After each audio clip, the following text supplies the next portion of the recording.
Aseptic procedure is an extremely important technique that will allow you to maintain your media and cultures in a sterile condition.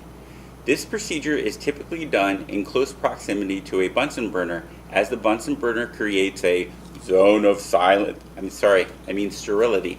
As long as you're working within close proximity to the Bunsen burner, you will have less of a chance of actually picking up a contaminant.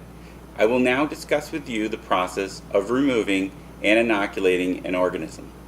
The first step of organism removal is to sterilize your stab or loop.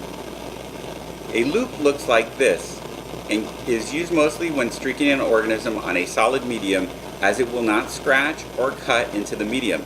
A stab is a straightened version of a loop and is typically used to stab into media. You will be using the loop today to inoculate the broths and slants and plates. The stab will be used for the nutrient auger stab to test for aerotolerance. Once your loop or stab has been flamed and is cool, it is sterile and is now ready to remove the organism from your culture tube. To do this, simply grasp the tube with your left hand and the loop or stab like a pencil with your right hand. Next, tip the tube towards your right hand at an angle and remove the cap with the tube with your pinky and hold it in a manner that has the opening of the cap facing down.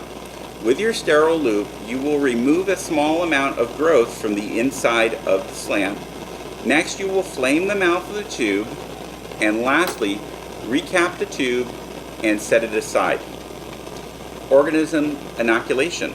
With the organism that you have just removed from the previous step, you will locate and grab the tube you will be inoculating with your left hand, tipping the tube toward your right hand.